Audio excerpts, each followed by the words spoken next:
بسم اللہ الرحمن الرحیم۔ فرعون کا تکبر، غیظ و غضب اور ظلم و ستم اپنی انتہا کو پہنچ چکا تھا۔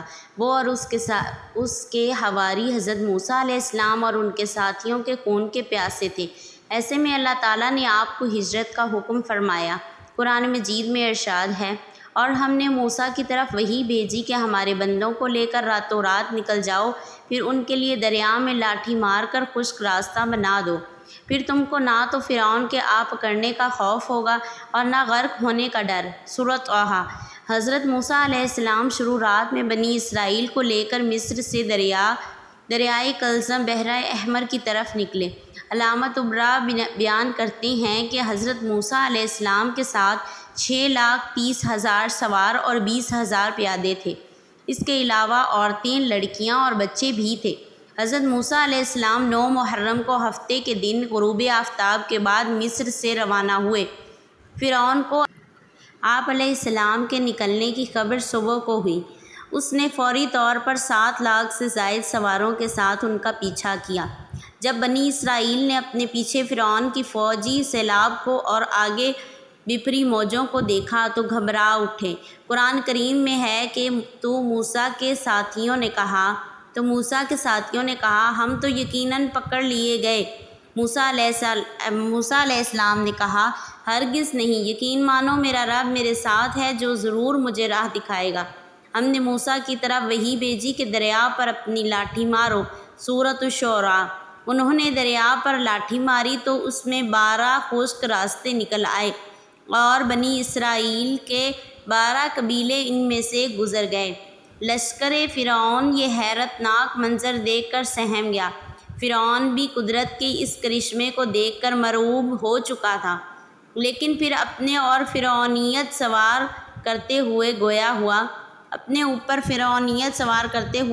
ہوا، تم لوگ فکر نہ کرو، یہ سب کرشمہ میری ہیبت کا ہے، جس سے دریا کی روانی رک کر راستے بن گئے ہیں تاکہ میں اپنے بگوڑوں کو پکڑ کر سزا دے سکوں۔ یہ کہہ کر وہ آگے بڑھا اور اپنا گھوڑا دریا میں ڈال دیا اور لشکر کو پیچھے آنے کا حکم دیا۔ جب فرعون اور اس کا لشکر دریائی راستوں کے اندر سما گیا تو اللہ تعالیٰ نے دریا کو روانی کا حکم دے دیا اور دریا کے سب حصے آپس میں مل گئے۔ فرعون جب ڈوبنے لگا تو پکار اٹھا کہ میں اللہ وحدہ لا شریک پر ایمان لاتا ہوں۔ قرآن مجید میں ہے، پھر جب انہوں نے ہمارا عذاب دیکھ لیا تو کہنے لگے کہ ہم اللہ واحد پر ایمان لائے اور جن جن کو ہم اس کا شریک بنا رہے تھے ہم نے ان سب سے انکار کیا۔ سورۃ مومن۔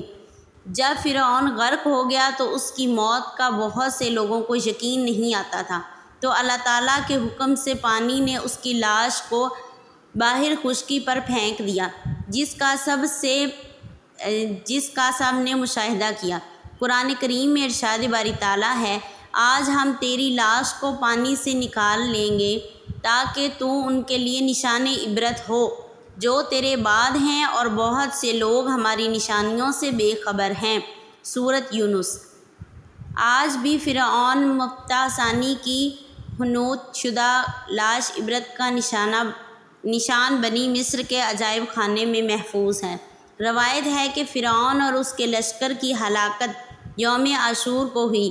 امام بخاری نے فرمایا، حضرت ابن عباس سے مروی ہے کہ رسول اکرم صلی اللہ علیہ وآلہ وسلم مدینہ منورہ تشریف لائے تو یہود عاشوراء 10 محرم کا روزہ رکھے ہوئے تھے، تو حضور صلی اللہ علیہ وآلہ وسلم نے دریافت کیا کہ یہ کون سا روزہ ہے جو تم رکھتے ہو؟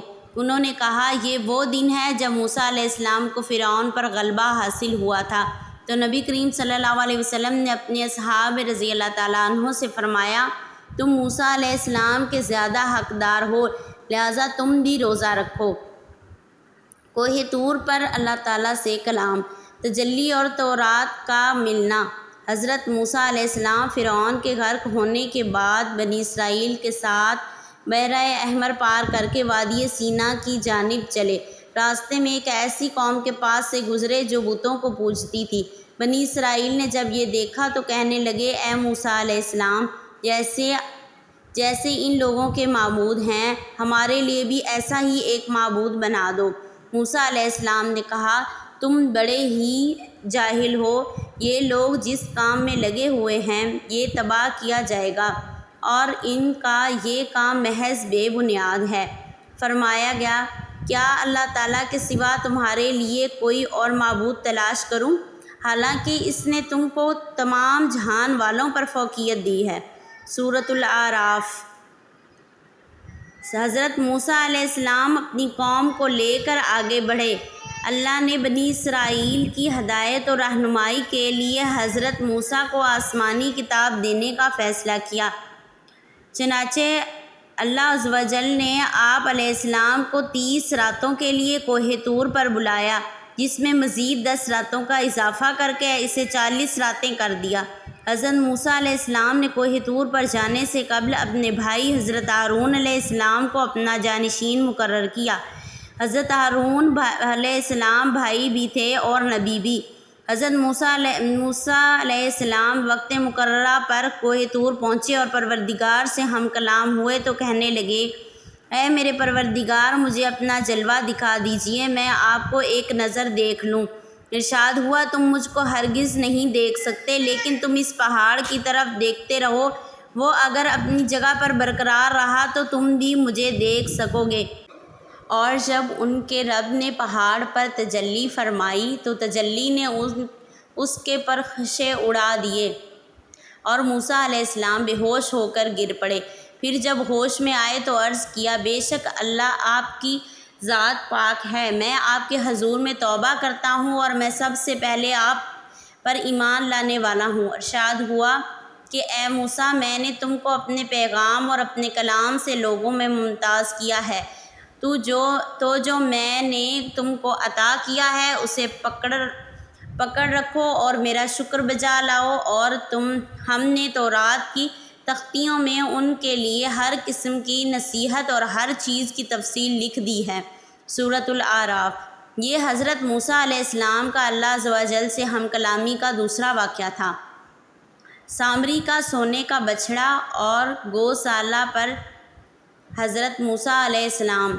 جب حضرت موسیٰ علیہ السلام 40 راتوں کے لیے کوہ طور گئے تو پیچھے سامری نامی ایک قبطی نے، جو حضرت موسیٰ علیہ السلام کا پڑوسی تھا اور بظاہر آپ علیہ السلام پر ایمان لا کر ساتھ ہو گیا تھا، بنی اسرائیل سے سونے کے زیورات اکٹھے کر کے ایک بچھڑا تیار کیا، جس میں اس نے حضرت جبرائیل علیہ السلام کے گھوڑے کے سموں کے نیچے کی مٹی بھی شامل کر دی۔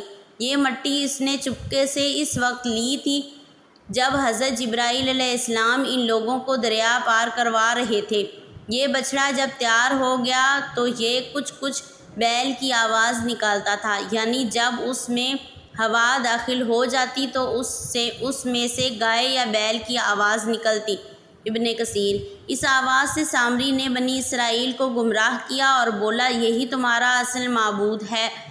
قرآن کریم میں ہے، پھر اس نے ان کے لیے ایک بچھڑا بنا دیا، یعنی بچھڑے کا بت، جس کی گائے کی سی آواز بھی تھی۔ پھر کہنے لگا کہ یہی تمہارا معبود ہے اور موسیٰ کا بھی، لیکن موسیٰ علیہ السلام بھول گیا ہے۔ سورۃ طٰہٰ۔ کوہ طور سے واپسی اور سامری کو سزا۔ حضرت موسیٰ علیہ السلام جب تورات لے کر واپس آئے تو دیکھا کہ بنی اسرائیل سامری کے بچھڑے کی پرستش کر رہے ہیں۔ آپ علیہ السلام کو سخت ناگوار گزرا۔ غضبناک ہو کر اپنے بھائی حضرت ہارون علیہ السلام کے سر کے بال اور داڑھی پکڑ کر انہیں سخت سست کہا۔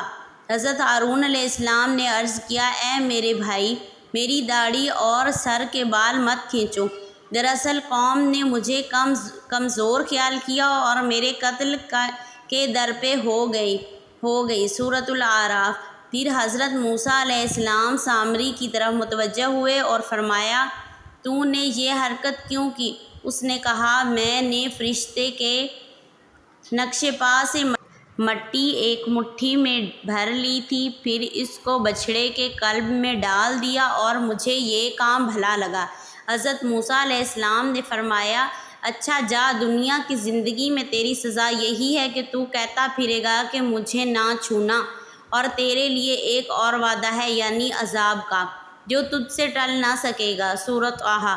اور پھر ایسا ہی ہوا۔ سامری عمر بھر یہی کہتا رہا کہ مجھے نہ چھونا، کیونکہ اسے چھونے والا اور سامری دونوں شدید بخار میں مبتلا ہو جاتے۔ پھر وہ انسانوں کی بستی سے نکل کر جنگل میں چلا گیا، جہاں جانوروں کے ساتھ زندگی گزاری اور عبرت کا نمونہ بن گیا۔ حضرت موسیٰ علیہ السلام نے اس کے بچھڑے کو جلا کر دریا میں پھینک دیا۔ بنی اسرائیل کی سرکشی اور سروں پر کوہ طور کا معلق ہونا۔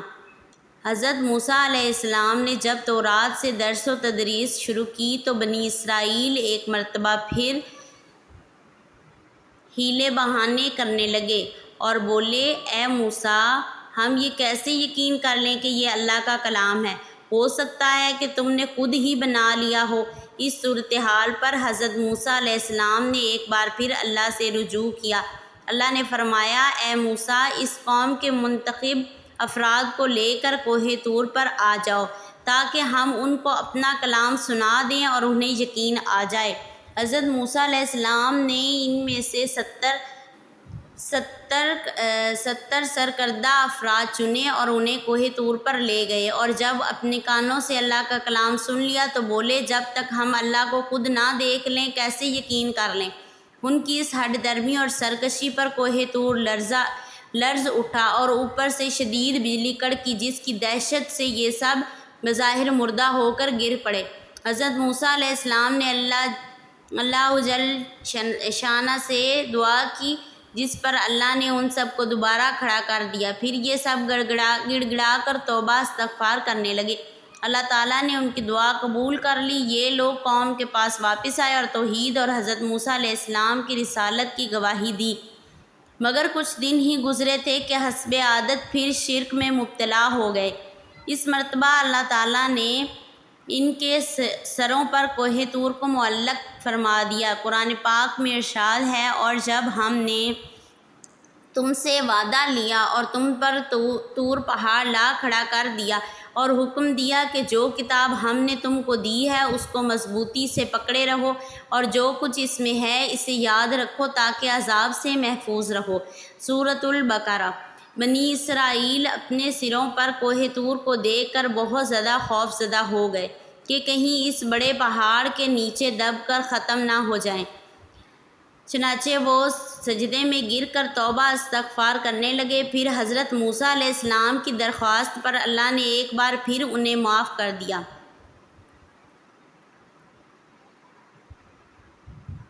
وادی طے میں قید کے دوران اللہ تعالیٰ کے انعامات۔ اللہ رب العزت نے حضرت موسیٰ علیہ السلام کو ارض مقدسہ یعنی ملک شام جانے اور اپنے باپ دادا کی سرزمین کافروں سے چھڑوانے کا حکم دیا۔ حضرت موسیٰ علیہ السلام بنی اسرائیل کو لے کر وہاں پہنچ گئے۔ اس وقت وہاں پر قوم جبارین کا قبضہ تھا۔ یہ لوگ عجیب، خوفناک شکل و صورت اور ہیبت ناک قد و قامت کے مالک تھے۔ ان کے ظلم و ستم اور قہر و جبر کی داستانیں عام تھیں۔ بنی اسرائیل نے جب شہر سے باہر ان کے حالات سنے تو شہر میں داخل ہونے اور ان سے جہاد کرنے سے انکار کر دیا۔ وہ بولے کہ موسیٰ، جب تک وہ لوگ وہاں ہیں ہم ہرگز وہاں نہیں جائیں گے۔ اگر لڑنا ہی ضروری ہے تو آپ علیہ السلام اور آپ علیہ السلام کا پروردگار جا کر ان سے لڑائی کر لیں، ہم تو یہیں بیٹھے ہیں۔ سورۃ المائدہ۔ حضرت موسیٰ علیہ السلام اپنی قوم کی تمام تر نافرمانیوں اور بےہودگیوں کو اب تک بڑے صبر و تحمل سے برداشت کرتے چلے آئے تھے اور ان کے لیے دعا گو رہتے اور اللہ سے انہیں معافی دلوا دیتے، لیکن ان کے اس جواب پر بے حد غمگین اور رنجیدہ ہو گئے اور ان کے لیے بد دعا فرماتے ہوئے انہیں فاسقین کے نام سے پکارا۔ اللہ جل جلالہ نے اپنے رسول کی دعا قبول فرمائی اور انہیں مصر اور شام کے درمیان میدان تیہا میں قید کر دیا، اور وہ 40 سال اس میدان میں بھٹکتے رہے۔ حضرت موسیٰ علیہ السلام اور حضرت ہارون علیہ السلام بھی ان کے ساتھ تھے، جو ان کی غلطیوں اور نافرمانیوں پر اللہ سے معافی طلب کرتے رہے، جس کی برکت سے سزا کے دوران بھی اللہ تعالیٰ کی نعمتیں برستی رہیں۔ انہوں نے حضرت موسیٰ علیہ السلام سے دھوپ کی شکایت کی تو آپ علیہ السلام کی دعا سے ان کے سروں پر ابر کا سایہ کر دیا گیا۔ پھر بھوک کی شکایت کی تو حضرت موسیٰ علیہ السلام کی دعا سے اللہ تعالیٰ نے من و سلویٰ نازل فرما دیا۔ من ایک قسم کے دانے تھے جو زمین میں پھیلے ہوئے تھے، بنی اسرائیل انہیں پیس کر روٹی بنا لیتے، جبکہ سلویٰ ایک قسم کے پرندے تھے جو دریا کی طرف سے آتے تھے۔ مدتوں یہ لوگ من و سلویٰ کھاتے رہے، ان کے کپڑے میلے ہوتے اور نہ ہی پھٹتے۔ جب ان کو پانی کی حاجت ہوئی تو وہ بھی عطا کر دیا گیا۔ اللہ تعالیٰ نے فرمایا، اور جب موسیٰ نے اپنی قوم کے لیے پانی مانگا تو ہم نے کہا کہ اپنی لاٹھی پتھر پر مارو۔ انہوں نے لاٹھی پتھر پر ماری تو اس میں سے 12 چشمے پھوٹ نکلے اور تمام لوگوں نے اپنا اپنا گھاٹ معلوم کر کے پانی پی لیا۔ ہم نے حکم دیا کہ اللہ کی عطا فرمائی ہوئی روزی کھاؤ اور پیو، مگر زمین پر فساد نہ کرتے پھرو۔ سورۃ البقرہ۔ بنی اسرائیل نے حسب عادت نعمت خداوندی کی ناشکری کرتے ہوئے ادنا چیزوں کی فرمائش کر دی۔ قرآن مجید میں ارشاد ہے، اور جب تم نے کہا کہ اے موسیٰ، ہم سے ایک قسم کے کھانے پر ہرگز صبر نہ ہو سکے گا، اس لیے اپنے رب سے دعا کیجیے کہ وہ ہمیں زمین کی پیداوار ساگ، ککڑی، گیہوں، مسور اور پیاز دے۔ آپ نے فرمایا، بہتر چیز کے بدلے ادنا چیز کیوں طلب کرتے ہو؟ سورۃ البقرہ۔ وادی تیہا میں بنی اسرائیل کے ساتھ اللہ کے 2 پیغمبر حضرت موسیٰ علیہ السلام، حضرت ہارون علیہ السلام اور 2 نیک بندے حضرت یوشع بن نون اور حضرت کالب بن یوکنا بھی تھے، اور اللہ تعالیٰ ان کے طفیل بنی اسرائیل کو 40 سالہ قید اور سزا کے دوران بھی اپنی نعمتوں اور انعامات سے نوازتا رہا۔ بیل ذبح کرنے کا حکم اور بنی اسرائیل کے حیلے بہانے۔ حضرت ابن عباس اور دیگر کئی بزرگ فرماتے ہیں کہ بنی اسرائیل میں ایک بہت مالدار بوڑھا تھا، جس کے بھتیجے اس کی موت کے ممتنع تھے تاکہ وہ وارث بن جائیں، لہٰذا ایک نے اسے قتل کر دیا اور اس کی لاش پھینک دی۔ لوگوں کو صبح پتہ چلا تو قاتل کی تلاش شروع ہوئی، مگر کچھ علم نہ ہو سکا۔ لوگ حضرت موسیٰ علیہ السلام کے پاس آئے تو آپ نے اللہ تعالیٰ سے دعا کی، جس پر اللہ نے حکم فرمایا کہ ایک گائے ذبح کریں۔ قرآن کریم میں اس واقعے کو یوں بیان کیا گیا ہے، اور جب موسیٰ علیہ السلام نے اپنی قوم کے لوگوں سے کہا کہ اللہ تم کو حکم دیتا ہے کہ ایک بیل ذبح کرو، تو وہ بولے، کیا تم ہم سے مذاق کرتے ہو؟ موسیٰ علیہ السلام نے کہا، میں اللہ کی پناہ مانگتا ہوں کہ نادان بنوں۔ انہوں نے کہا، اپنے پروردگار سے پوچھ کر بتائیں کہ وہ بیل کس طرح کا ہو۔ کہا، پروردگار فرماتا ہے، وہ بیل بوڑھا ہو اور نہ بچڑا، بلکہ ان کے درمیان یعنی جوان ہو، سو جیسا تم کو حکم دیا گیا ہے ویسا کرو۔ انہوں نے کہا، اپنے پروردگار سے پوچھ کر بتائیے کہ اس کا رنگ کیسا ہو۔ موسیٰ علیہ السلام نے کہا، پروردگار فرماتا ہے کہ اس کا رنگ گہرا زرد ہو کہ دیکھنے والوں کے دل کو خوش کر دیتا ہو۔ انہوں نے کہا، پروردگار سے پھر درخواست کیجیے کہ ہم کو بتا دے کہ وہ اور کس کس طرح کا ہو، کیونکہ بہت سے بیل ہمیں ایک دوسرے کے مشابہ معلوم ہوتے ہیں، پھر اللہ نے چاہا تو ہمیں ٹھیک بات معلوم ہو جائے گی۔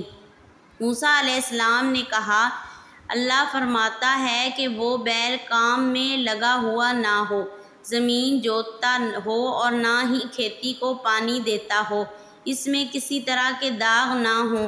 غرض بڑی مشکل سے انہوں نے اس بیل کو ذبح کیا تو ہم نے کہا، اس بیل کا کوئی سا ٹکڑا مقتول کو مارو، اس طرح اللہ مردوں کو زندہ کرتا ہے اور تم کو اپنی قدرت کی نشانیاں دکھاتا ہے تاکہ تم سمجھو۔ سورۃ البقرہ۔ اللہ کے نزدیک اللہ تعالیٰ کے حکم کے مطابق گائے کے گوشت کا حصہ مقتول کے جسم سے ملایا گیا تو وہ زندہ ہو کر کھڑا ہو گیا، اس کی رگوں سے خون بہہ رہا تھا۔ پھر حضرت موسیٰ علیہ السلام نے اس سے سوال کیا کہ تجھے کس نے قتل کیا؟ اس نے جواب دیا مجھے فلاں بھتیجے نے قتل کیا ہے، اور جیسا تھا پھر دوبارہ سے ویسا ہی ہو گیا۔ ناظرین ویڈیو اچھی لگی ہو تو لائک کریں، سبسکرائب کریں۔ انشاءاللہ اگلی ویڈیو کے ساتھ نیکسٹ باب کے ساتھ آپ سے ملتے ہیں، اور وہ آخری باب ہوگا۔ امید کرتی ہوں آپ کو پسند آیا ہوگا۔ مجھے اجازت دیجیے، اللہ حافظ۔